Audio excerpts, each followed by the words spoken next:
আসসালামু আলাইকুম ওরহমতুল্লাহি ওবরাকাতুহু। সম্মানিত কোরআন প্রিয় দিনী ভাই এবং বোনেরা, আপনাদের সকলের প্রিয় প্রতিষ্ঠান মার্কাজ উলুমিল কোরআন ইন্টারন্যাশনাল ঢাকার হিফজুল কোরআন বিভাগের শিক্ষার্থীদের অর্ধবার্ষিক পরীক্ষা চলতেছে। আলহামদুলিল্লাহ, ইতিমধ্যে আমাদের পরীক্ষার কার্যক্রম শুরু হয়েছে।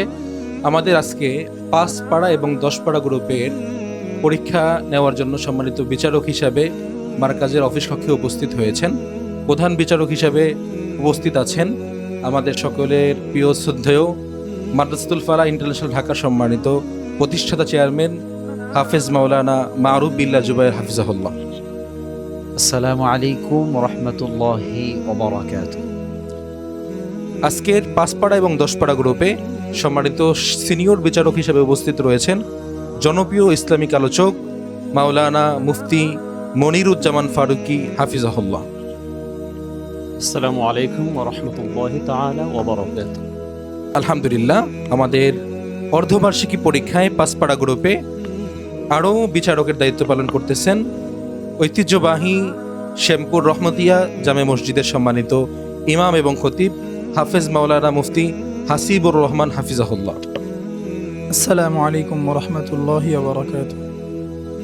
সম্মানিত উপস্থিতি, আমাদের 5 পাড়া গ্রুপে মোট পরীক্ষার্থীর সংখ্যা 34 জন। এই 34 জন শিক্ষার্থীর জন্য পরিপূর্ণ বেফাকুল মাদারিসিল আরবিয়া বোর্ড পরীক্ষার প্রশ্নের অনুকরণে আমরা শিক্ষার্থীদের জন্য হিফজ এবং মৌখিক তাজবিদের প্রশ্ন করেছি। আমাদের প্রথম পরীক্ষার্থী হিসাবে এখানে উপস্থিত রয়েছে আমাদের মুন্সিগঞ্জ থেকে আগত ছোট্ট বন্ধু মোহাম্মদ রায়হান শেখ। আসসালামু আলাইকুম ওয়া রাহমাতুল্লাহি ওয়া বারাকাতুহু। পুরো পরীক্ষার শুরু থেকে শেষ পর্যন্ত কার্যক্রমগুলো আপনাদেরকে ছোট্ট ছোট্ট ভিডিও বার্তার মাধ্যমে দেখানোর চেষ্টা করবো ইনশাআল্লাহ। আমাদের কোরআনের বাকিদের জন্য দোয়া চাই, আল্লাহ তাআলা যেন সকল পরীক্ষার্থীদেরকে সফলতা দান করেন। আসসালামু আলাইকুম ওয়া রাহমাতুল্লাহি ওয়া বারাকাতুহু।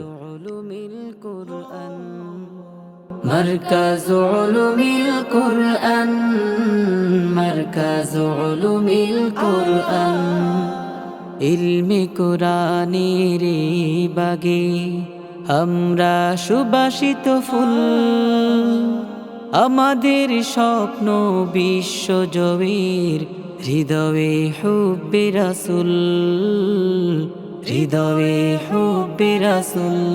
ছড়িয়ে দেব হেরার আলো, ঘুচাবো সকল আধার কালো, দু জাহানে পাবো সম্মান। মারকাজ উলুমিল কোরআন মারকাজ উলুমিল কোরআন এ যে মহান প্রভুর এক দান। মারকাজ উলুমিল কোরআন।